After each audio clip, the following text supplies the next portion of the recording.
Duwa sa nakalaog sa top 8 kan 2021 Nurse Licensure Examination, produkto kan mga eskwelahan sa Camarines Sur. Nurse na naguno ang top 7, pigheras an sa iyang eksperyensya sa pag-review sa tahaw kan pandemya. Bistuhon ta siya sa istorya ni Don Jimenez.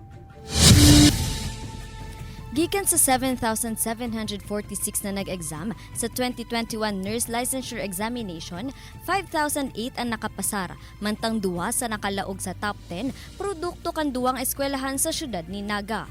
Sarong nadigdi si Luziel Dominguez, sarong ina, registered midwife as si nursing attendant sa BMC. Istorya niya dai naging madali ang pag-review sa eksaminasyon urog nangon niyang pandemya. Hindi ka makaka-review if mayong kuryente kasi mayong internet. Kung nag-run out, absent ka po. And sa schedule ko man po sa trabaho plus schedule sa review, piling siyang may conflict. Ang sa iyang pag-adal, pinagsasabay niya sa iba pang mga responsibilidad sa pamilya. Dai niya man subuot hunaon na makakalaog siya sa top 7 na may rating na 87.80%. Pero I am confident na I will pass the exam, but I never thought that I will be the make it to the top 10. Enot na subuot siyang nag-enroll sa nursing kan 2008, alagad na punduhuli sa sakit kan buhay. Nagdesisyon siyang mag-adal nin midwifery hasta makapasar asin maging registered midwife.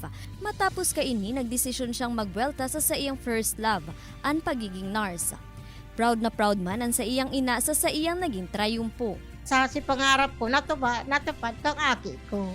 Sa ibong man kan pagbuhay sa Pilipinas, mayo subuot planong mag-abroad si Nurse Luziel.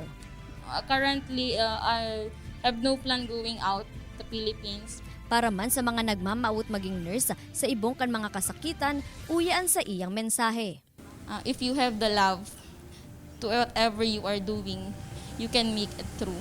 Apwera kay Nurse Luziel, nakalaog man sa top 8 si Cherilyn Joy Barbacena na nakaguno nin 87.60% rating. Kaibanan si Jovel Ubiso, Don Jimenez, Balitang Bicolandia.